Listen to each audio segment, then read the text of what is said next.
Hello students, स्वागत है आप सभी का हमारी न्यू वीडियो में। तो आज मैं बीए फर्स्ट ईयर वालों के लिए पॉलिटिकल साइंस से most important short answer type questions लेकर आया हूं, जो कि एग्जाम के लिए बहुत ही इम्पोर्टेंट क्वेश्चन आंसर है। आपके प्रीवियस ईयर में भी लगातार ये क्वेश्चन पूछे गए हैं और हो सकता है इस बार भी आपके एग्जाम में इनमें से क्वेश्चन देखने को मिले।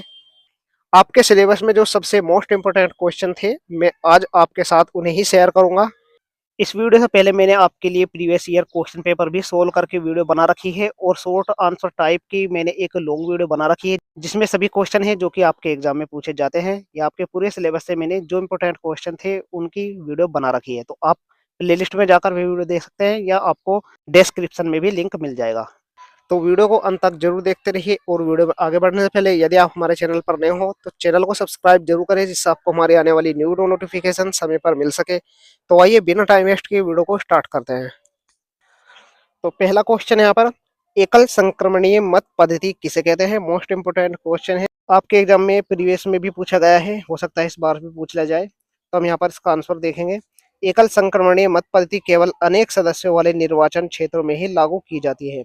इसका मतलब ये होता है कि एक निर्वाचन क्षेत्र से दो या अधिक सदस्य चुने जाते हैं, परंतु प्रत्येक मतदाता का एक ही मत यानी वोट होता है, जिसे संबद्ध मतदाता की पसंद के उम्मीदवारों को हस्तांतरित किया जा सकता है। इसीलिए इसको एकल संक्रमणीय मत पद्धति कहते हैं। इसके बाद अगला प्रश्न है यहाँ पर, राजनीति शास्त्र का जनक कौन है? यह क्वेश्चन आपके प्रत्येक वर्ष एग्जाम में लगातार पूछा जा रहा है, तो आपको इसे याद रखना है। राजनीति शास्त्र का जनक अरस्तु को कहा जाता है। आपको इसका आंसर याद रखना है कि राजनीति शास्त्र का जनक अरस्तु को कहा जाता है। इसके बाद हम नेक्स्ट देखेंगे यहाँ पर, रूसो की सामान्य इच्छा की दो विशेषताएं लिखिए। यह क्वेश्चन भी आपका बहुत इंपॉर्टेंट क्वेश्चन है, तो इसका आंसर आपको लिखना है। रूसो की सामान्य इच्छा की दो विशेषताएं हैं। पहली है यहाँ पर, सामान्य इच्छा राष्ट्रीय चरित्र में एकता उत्पन्न करती है और यह सर्वोच्च एवं निरंकुश होती है। इसके बाद नेक्स्ट है, जो कि आपका मोस्ट इंपोर्टेंट क्वेश्चन है, राज्य के तत्व कौन कौन से हैं? या राज्य के दो तत्व बताइए या राज्य के तत्व बताइए। आपके एग्जाम में राज्य के चार तत्व भी पूछे जाते हैं, तो आपको इन चारों तत्वों को याद रखना है।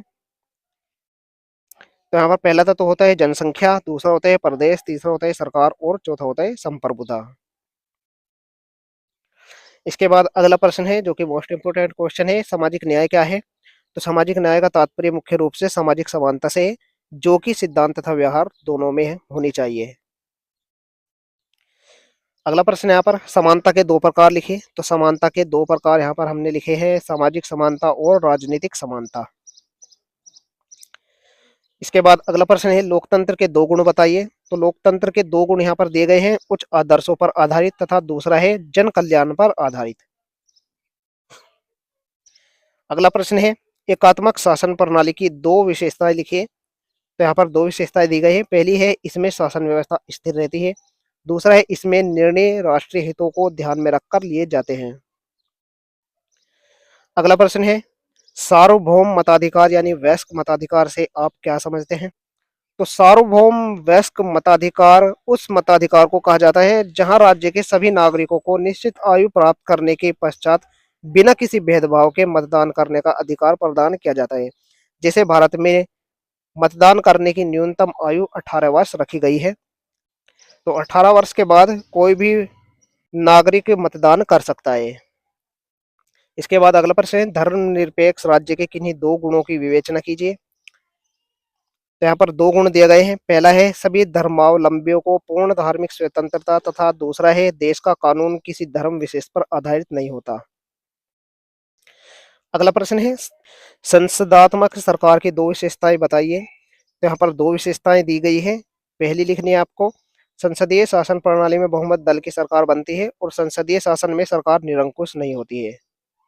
अगला प्रश्न यहाँ पर, वर्ग संघर्ष के सिद्धांत का प्रतिपादन किसने किया? या एग्जाम में क्वेश्चन देखने को मिल सकता है कि वर्ग संघर्ष के सिद्धांत से आप क्या समझते हैं। तो इसका उत्तर आपको लिखना है, वर्ग संघर्ष का सिद्धांत वर्गों के बीच संघर्ष और उनके विरोध को बताता है।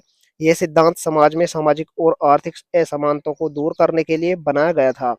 कार्ल मार्क्स ने वर्ग संघर्ष सिद्धांत को दिया था। तो आपको याद रखना है, वर्ग संघर्ष सिद्धांत के जो प्रतिपादक है वह है कार्ल मार्क्स।